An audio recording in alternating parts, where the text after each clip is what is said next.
Insolent, willfully primitive, the new message screams anarchy, violence, and brutal realism.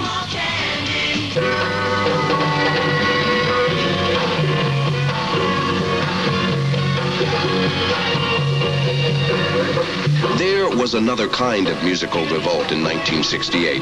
Three bright, well-schooled musicians came out of the Chicago club scene to take rock and roll apart and put it back together again. Let others celebrate drugs and lay on the hard metal. The young men from Chicago brought forth musical style, sophistication, and technique. The musicians, Walt Parazeta, Danny Seraphine, and the late Terry Kath. The band, the Chicago Transit Authority. Today, simply Chicago. What Chicago wanted to be, I think, in the beginning, among other things, was kind of the Beatles with a brass section. We wanted to be able to play a number of styles of music. When we first started, we were playing clubs in Chicago, and we were playing Hendrix tunes with brass arrangements. We were doing Ray Charles tunes, Little Anthony's tunes with just far-out brass arrangements. I think we play most nights like 9 to 3:30, 9 to 4:30 on the weekends, 45 on, 15 off, and yeah, it was tough. In an industry where everyone seeks the spotlight, Chicago is unusual. Despite all their success, the individual band members have remained nameless, and their albums have followed the same tradition, numbered with a variation on the same logo instead of named. We felt at the time that that the music was more important than establishing, like I say, a star personality in the band. I think that often detracts from the contributions of all the members of the band. Yeah. Pete Cetera, often called the dissident member of Chicago, has a different story. It was by design. When we first started, we were always threatened by our manager producer, who would use this in time of if you weren't seeing things his way, he would say, you can be replaced. Wow, I mean, I can. I thought I was in the group. So he would kind of use that. And it was a design to keep us under his glove, to faceless, nameless band, so that if we did step out of line and in his eyes, boom, next. And I think we sort of overcome that. But by the late 70s, Chicago couldn't overcome their problems. Things began to slide. Their music didn't catch on. It was almost as if the group didn't know what time it was.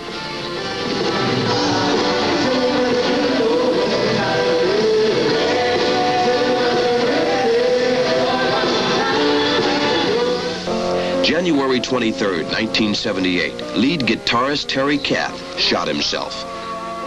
Terry was my best friend and unique person. I think had he been in any other group, he would have been the guts of the group, and it's a very complex chemistry in this band, and every ingredient is essential, and Terry's ingredient was essential.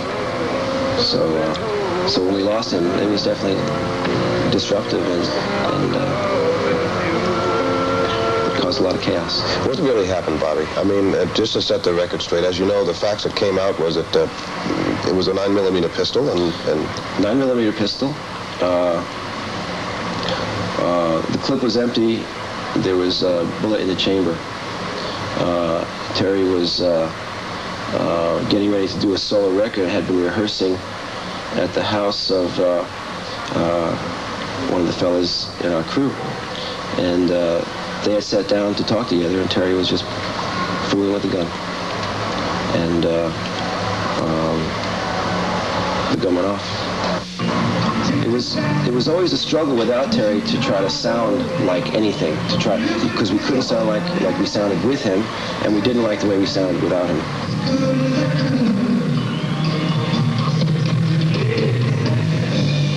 The death of Terry Kath was only one of the problems that beset Chicago. Tomorrow on Night Watch, we'll take a look at how the group coped with drug problems and a charge by the Wall Street Journal that one of their members had organized crime connections.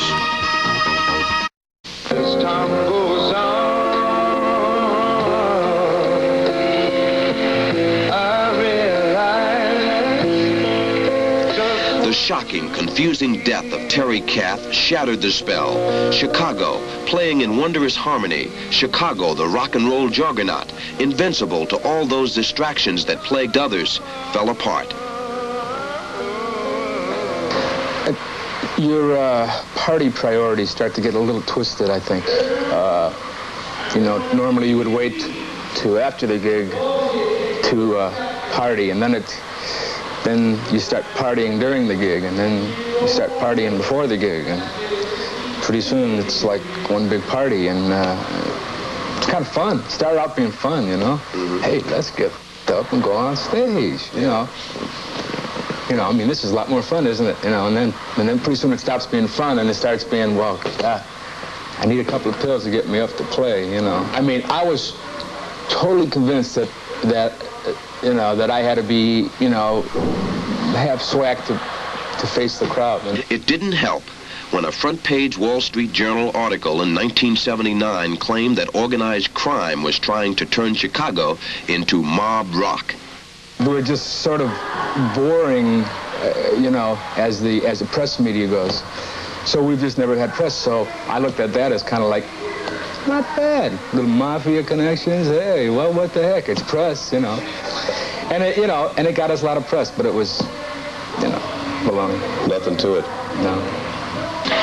The Wall Street Journal report appeared to tie drummer Danny Serafine to reputed mafia figures. Manager Jim Garcio reported the newspaper used round-the-clock bodyguards. We spoke with Jim Garcio, and he told us that neither their parting nor his bodyguards had any connection to an organized crime takeover. Night Watch also asked a former member of the Chicago Crime Commission's investigation about the outcome of this story. His response was that it had, quote, just kind of died a natural death, unquote. In 1980, record sales began to slide. After 3 declining albums, they were without a record company. They had stopped any kind of faith that they ever had in us. They just stopped that. So we decided, well, we should go look somewhere else. And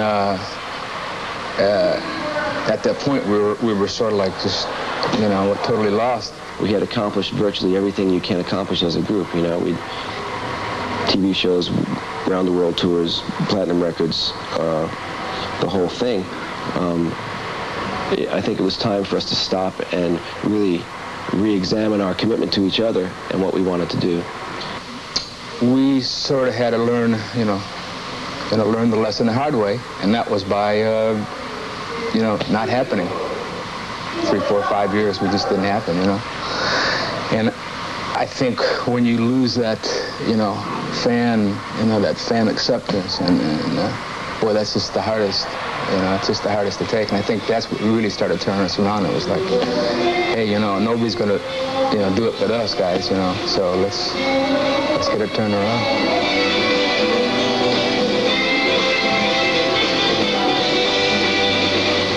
Remember how we told you Chicago broke all the rules from the very beginning? They took the intensity of rhythm and blues, the insolence of rock and roll, and somehow professionalized it. Well, let's bring the Chicago story up to date. They broke all the rules again when they financed their new album, Chicago 16. The results? Success by any standard. Being able to enjoy this renaissance is something that I think a lot of bands, you know, maybe never get a chance to do. We've been able to string it out for a long time and take a break and look around and lay back and then come back and do it again. There's a lot of pride involved with what's going on now.